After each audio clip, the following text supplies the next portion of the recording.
Hello. So, we are going to start with this new chapter because we have finished the new economic policy 1991 introductory chapter for this course. आजचा आपला chapter आहे social infrastructure in India with reference to education health and family welfare. So आपण basically we can say standard of living, education, health या गोष्टी ज्या actually India भारतात घडतायत आणि आपण त्या फॉलो ऑन करणार आहोत या गोष्टीसाठी आपण ते बघणार आहोत. Okay, so it is like आपण बघणार आहोत की नव्या भारतात काय चालू आहे. खूपदा असं होतं की आपण नेहमी एका स्ट्रिक्ट ओपिनियनवर थांबतो की आपल्या देशात काहीही चांगलं घडत नाहीये. मला सांगा, तुमचं आजच्या ओव्हरऑल लाईफ बद्दल काय मत आहे? तुमच्याकडे खूप सारे लोक आहेत जे छान बोलतात, मला माहिती आहे. एनिबडी तुमच्यापैकी ज्यांना वाटतं की काय चालू आहे भारतात ओव्हरऑल, काही मत समाज विषयी, आपल्या लोकांविषयी, आपल्या सरकारविषयी, म्हणजे डेफिनेटली डोंट बी ऑफेन्सिव्ह, पण तुमचं काय मत आहे?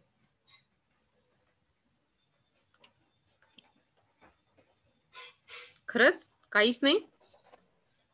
ये जायद, मिडिल क्लास लोगों को बहुत प्रॉब्लम हो रही है महंगाई की वजह से, महंगाई की और वजह से पेट्रोल की प्राइसेस बढ़ने की वजह से जो जो गुड्स जैसे वेजिटेबल्स और वो बाकी सब जो चीजें है, वो ग्रोसरीज के जो गुड ये रहते सामान रहते हैं, उनकी भी प्राइसेस बढ़ गई.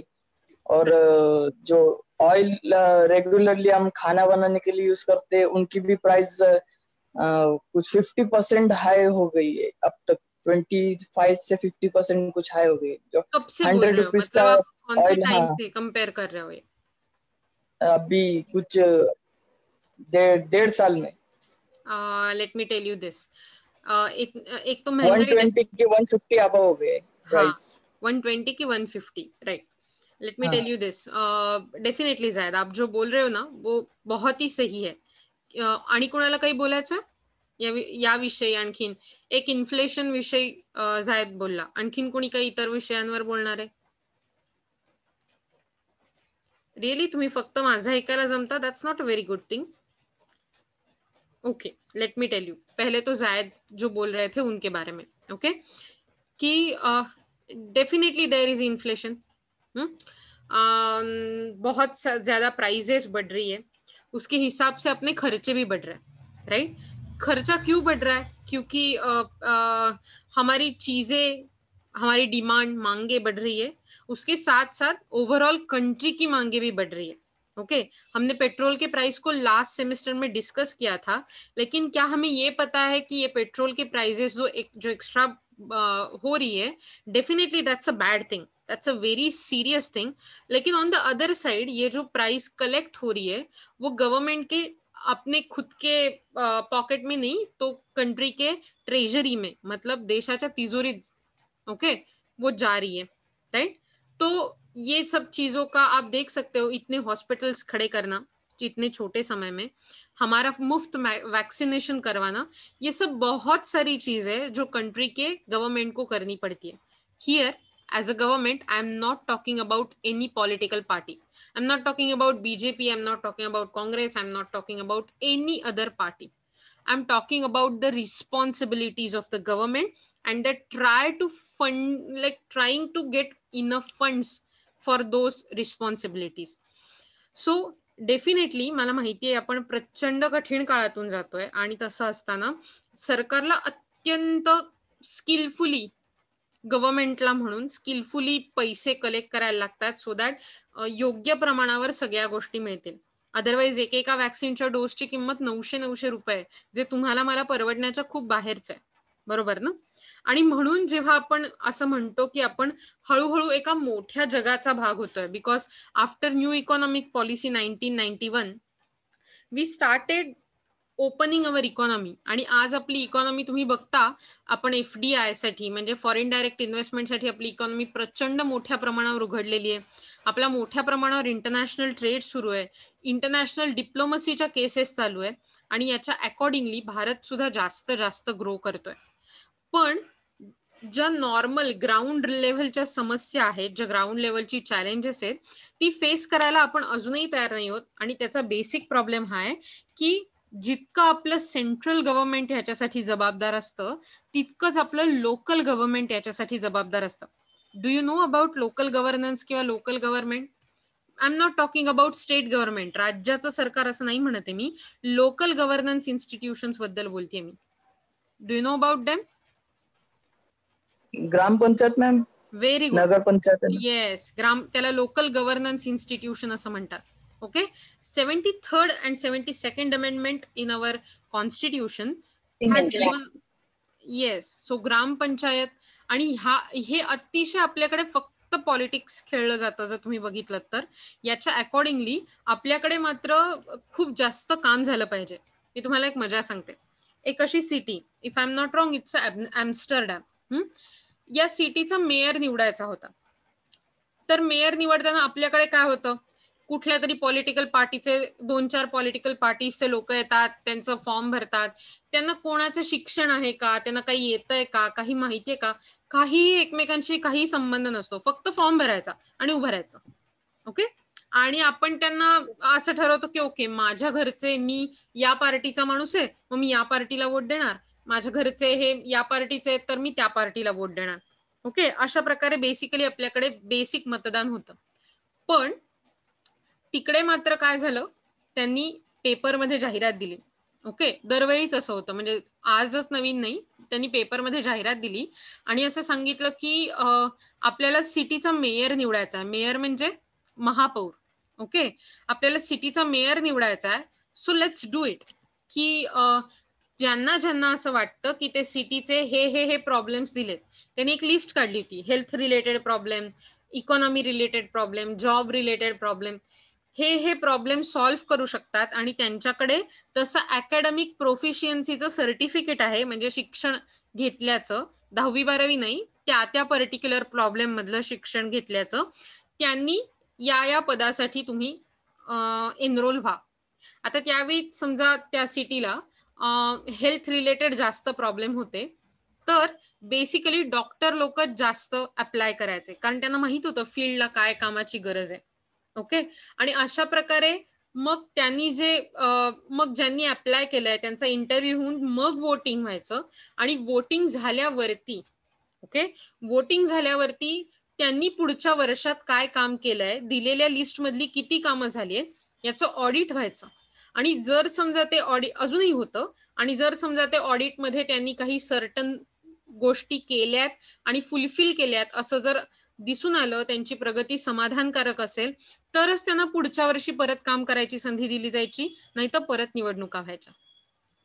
आता मला सांगा, असं काही आपल्याकडे होत असल्याचं तुम्हाला माहितीये का रे? मी म्हणत नाहीये आपल्याकडे, नाही माहितीये, नाही होत असं आपल्याकडे. फार कमी वेळा होतं, कारण आपल्याकडे फक्त निवडून जाणं म्हणजे संपलं असा एक लोकांचा उद्देश असतो.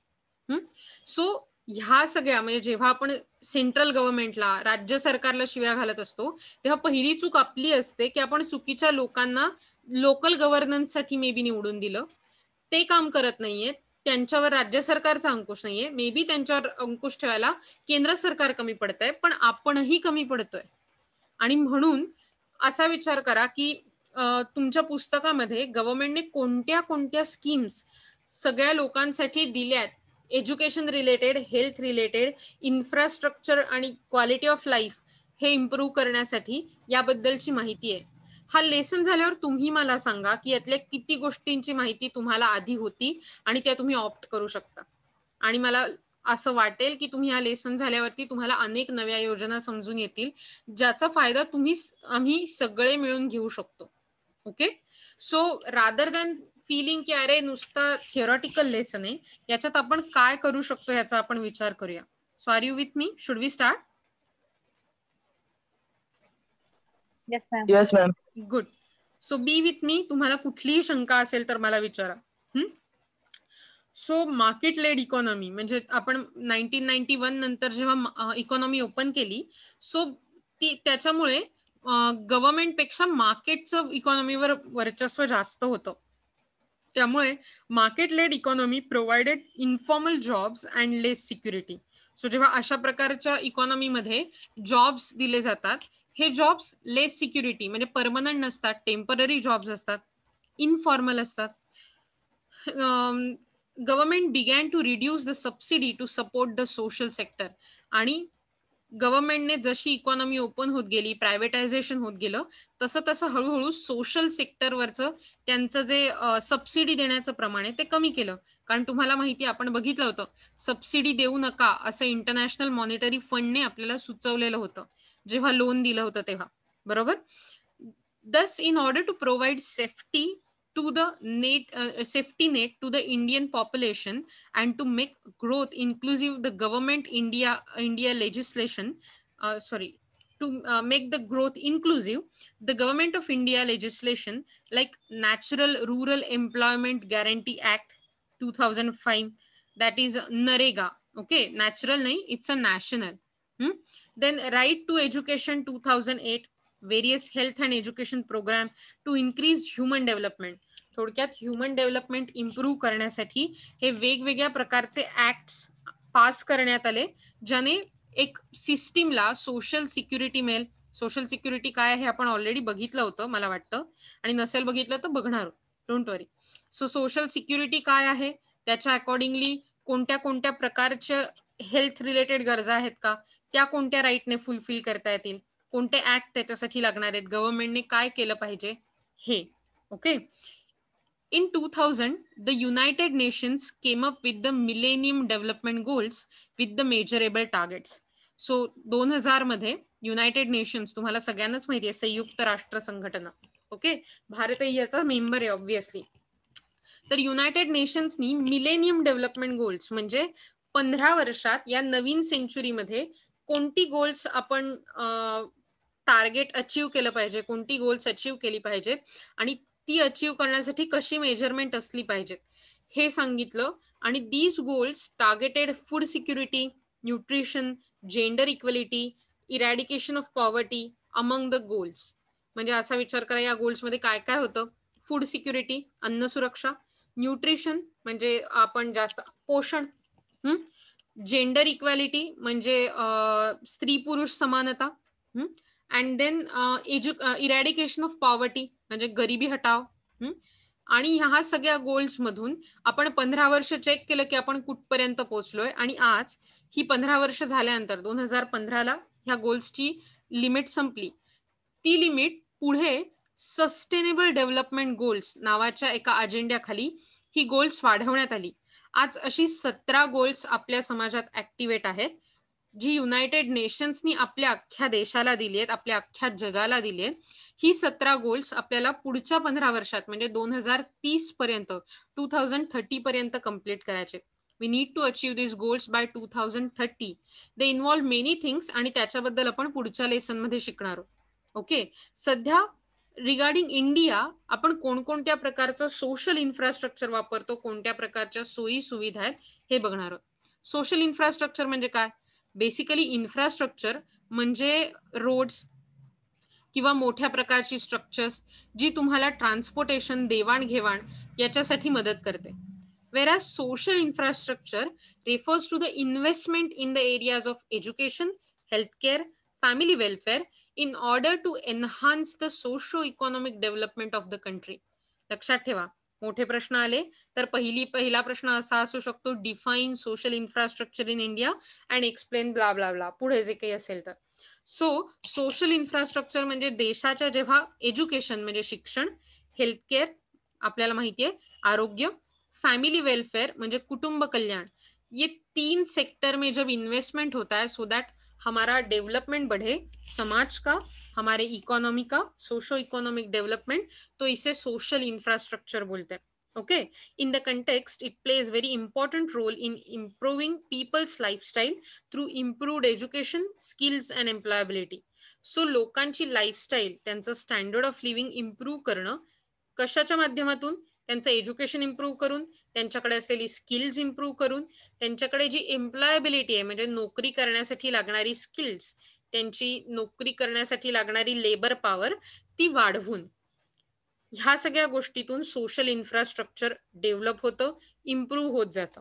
आणि ऑब्व्हियसली ते हेल्थ केअर, हॉस्पिटल, एज्युकेशन म्हणजे schools and universities, multi facilities like common housing and transport, social security, water supply, shelter, sanitation, अशा वेगवेगळ्या गोष्टी. सॅनिटेशन म्हणजे शेल्टर अँड सॅनिटेशन, अन्न, वस्त्र, निवारा या बेसिक गोष्टींशी रिलेटेड सगळ्या प्रकारच्या गोष्टी यात येतात.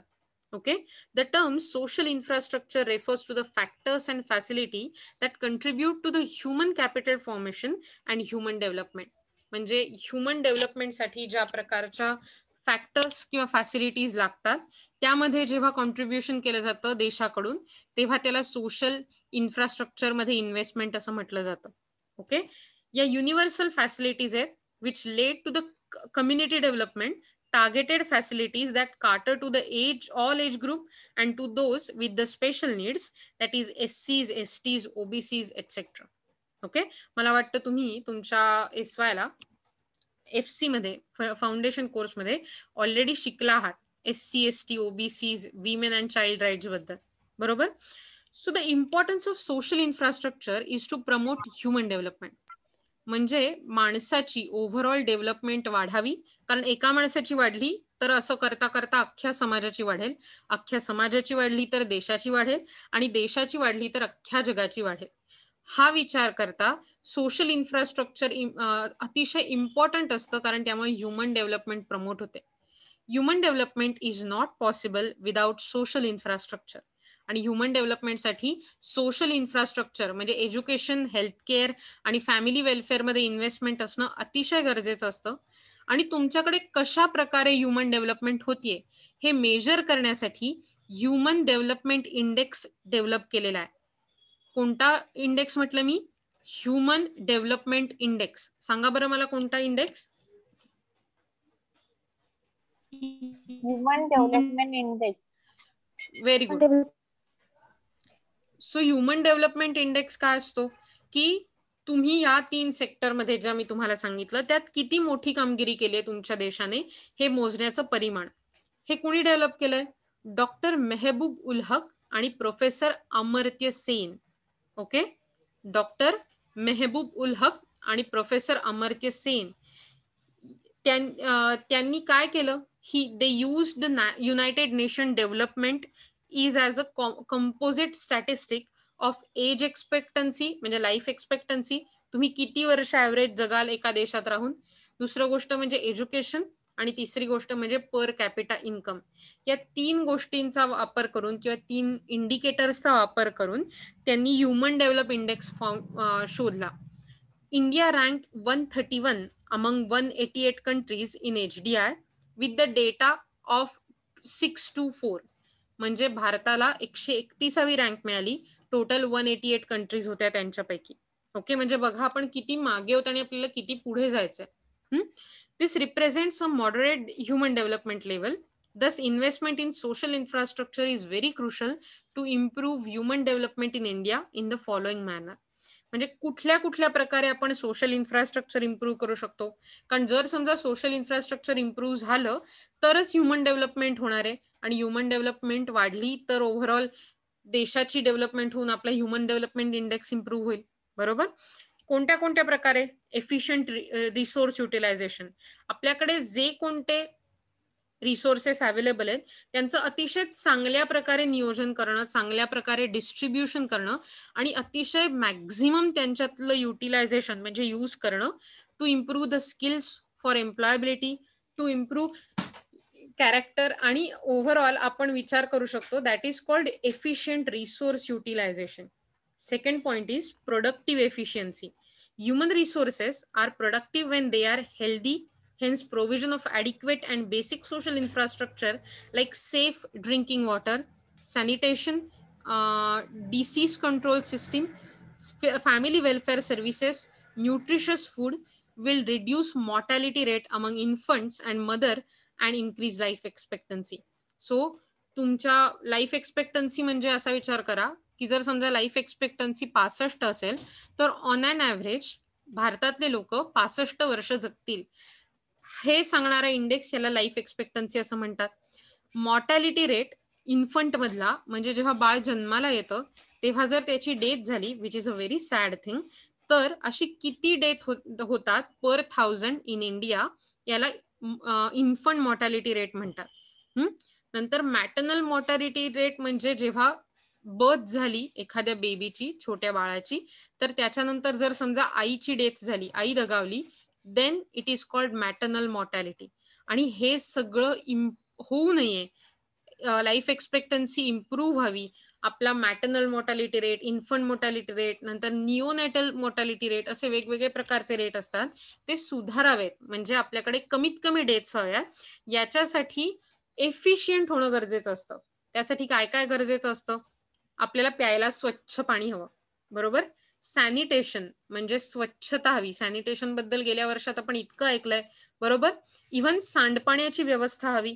जे आपल्या घरात टॉयलेट हवेत, प्रत्येकाच्या घरात किमान एक टॉयलेट असलंच पाहिजे.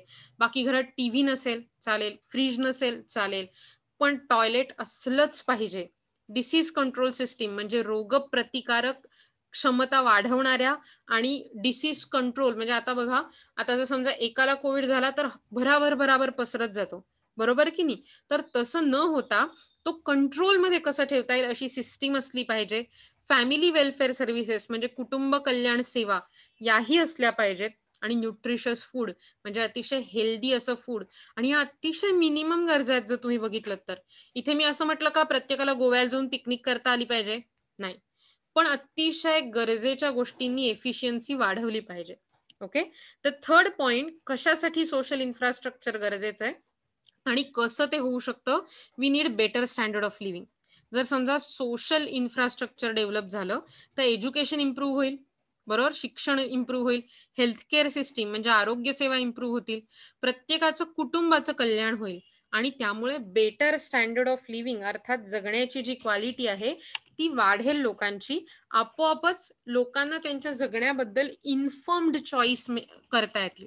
म्हणजे मला कशा प्रकारे जगायचंय, मला काय हवंय, काय नकोय, हे त्यांना ठरवता येईल, रादर दॅन त्यांच्या कुठल्या तरी प्रॉब्लेममुळे ठरवलं जाणं. आणि त्यामुळे आपोआपच समाजाचं भलं होईल. And the fourth and last point is quality of life. Quality of life is affected by the satisfaction from health, income, social harmony in a country. जेव्हा आपण एखाद्या क्वालिटी ऑफ लाईफ असं म्हणतो त्याचा अर्थ नुसता स्टँडर्ड ऑफ लिव्हिंग असा नसून आपल्याला हेल्थमधून, आपण जे जगतोय, आपलं जे आरोग्य आहे त्यातून सॅटिस्फॅक्शन मिळत आहे का? आपल्याला जे इन्कम मिळत आहे अर्थात जे पैसे मिळत आहेत त्यातून सॅटिस्फॅक्शन मिळत आहे का? आणि सोशल हार्मनी म्हणजे आपल्या समाजात एकात्मता आहे का? हे या गोष्टींमुळे आपलं ठरतं. मला एकच सांगा, तुम्हाला असं वाटतं का की भारतात एपिटम क्वालिटी ऑफ लाईफ आहे? एपिटम म्हणजे सगळ्यात जास्त किंवा उत्तम, आवश्यक तितकी क्वालिटी ऑफ लाईफ आपण मेंटेन करतोय असं वाटतं का तुम्हाला? नाही मॅम. No ma'am. नाही की नाही. म्हणजे असा विचार करा की मग हे जे क्वालिटी ऑफ लाईफ आहे, थोडक्यात सोशल एकात्मता म्हणजे सामाजिक एकात्मता किंवा हेल्थ रिलेटेड सिस्टीम बद्दल आपण अवेअर असणं, आपलं इन्कम मिळवण्यासाठी प्रयत्न करणं, यात डेफिनेटली सरकारने आपल्याला मदत करणं गरजेचंच आहेच. पण त्याच्याबरोबर आपणही आपल्याला मदत करायला नको का? म्हणजेच आपण आपली पावलं उचलायला हवीत, काहीतरी काम करायला हवं. आपण सामाजिक एकात्मता तर बाळगूच शकतो, जसं की आपल्या क्लासमध्ये खूप सारी मुलं आहेत आणि आपण काही असं तू तू ही आहेस, तू तो आहेस, तू मुलगा आहेस, तू मुलगी आहेस, तू हे असं कुठल्याही प्रकारे डिस्क्रिमिनेशन करत नाही, कुठल्याही प्रकारे असमानता नाही.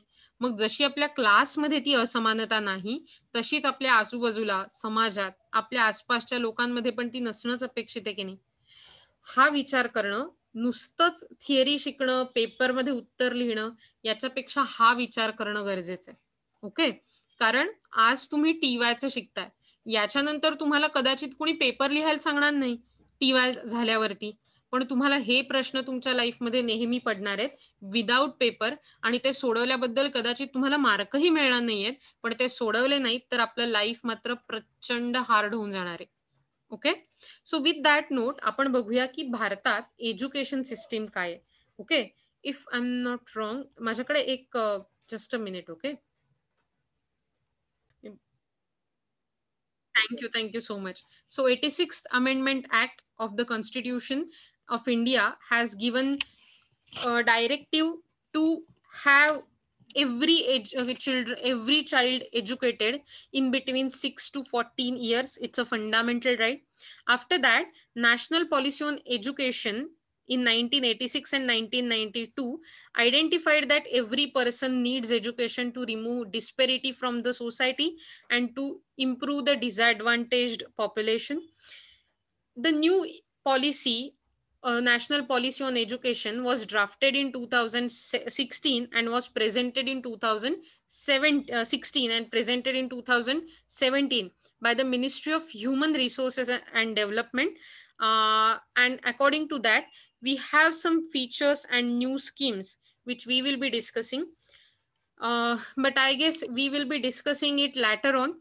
So in the next session, मला असं विचारायचं आहे, तुम्ही आता काम तुमच्याकडे आहे की नवीन कोणत्या कोणत्या पॉलिसीज आहेत, कोणत्या कोणत्या एज्युकेशन रिलेटेड स्कीम्स चालू आहेत, याची तुम्ही मला पुढच्या सेशन मध्ये माहिती द्यायची. तुम्हाला लक्षात आलंय? तुम्हाला लिस्ट बनवायचे की अशा कोणत्या कोणत्या पॉलिसीज, कोणत्या कोणत्या schemes government led, may be state government, may be country central government ने चालू केल्यात आणि आपल्याला त्याचा फायदा होतोय, याची लिस्ट तुम्हाला बनवायचे आणि मला सांगायचे. Okay, till then have a nice day ahead. आपण भेटूया उद्याच्या सेशन मध्ये. Okay, bye bye. ही व्हिडिओ युट्यूब वर अपलोड केल्यावर लाईक, शेअर, सबस्क्राईब, पण त्याच्यावर तुमचा नंबरही आणि नावही टाका. Okay, don't forget to subscribe. Bye bye.